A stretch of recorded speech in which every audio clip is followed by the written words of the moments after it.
ॐ हिरण्यवर्णाम् हरिणीम् सुवर्णरजतस्रजाम् चन्द्राम् हिरण्मयीम् लक्ष्मीम्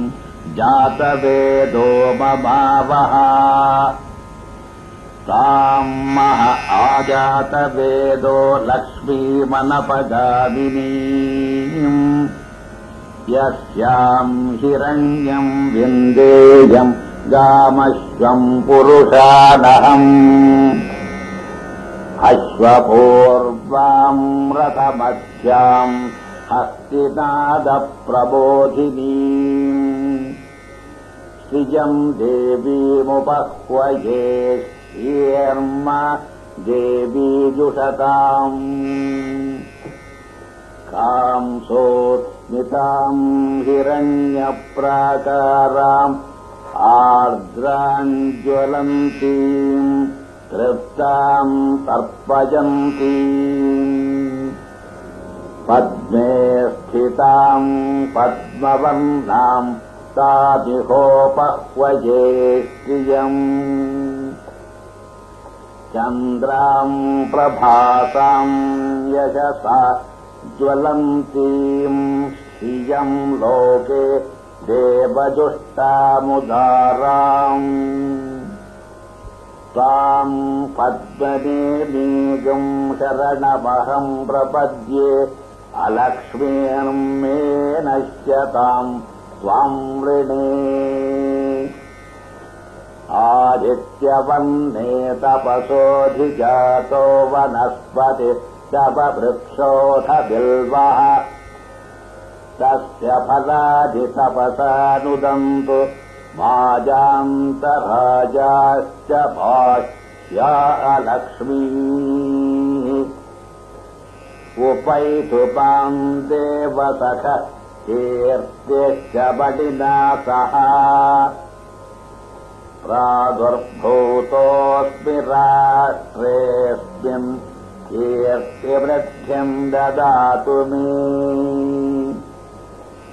क्षुत्पिपासामलाम् ज्येष्ठाम् अलक्ष्मीम् नाशयाम्यहम् अभूतिवसवृद्धिम् च सर्वाम् निर्निद मे गृहात् गन्धद्वाराम् दुराधर्षाम् नित्यपुष्टाङ्करीषिणीम्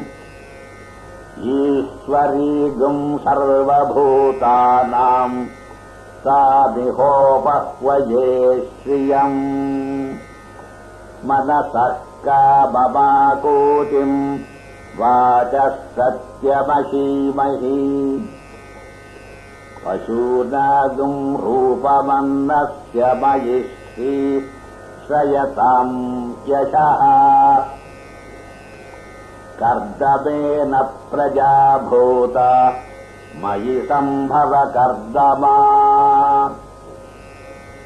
श्रियम् वासय मे कुले मातरम् पद्ममालिनीम् आपसृजन्तो स्निग्धानि चिक्लीतवस मे गृहे निजदेवीम् मातरग् श्रियम् वासय मे कुले आर्द्राम् पुष्करणीम् पुष्टिम् पिङ्गळाम् पद्ममालिनीम् चन्द्राम् हिरण्मयीम् लक्ष्मीम् जातवेदो ममावः आर्द्राम् यःकरणीम् जष्टिम् सुवर्णाम् हेममालिनीम् सूर्याम् हिरण्मयीम् लक्ष्मीम् जातवेदो ममावः ताम् मह आवह जातवेदो लक्ष्मीमनपगामिनीम् यस्याम् हिरण्यम् प्रभूतम् गावो दास्योऽश्वाम्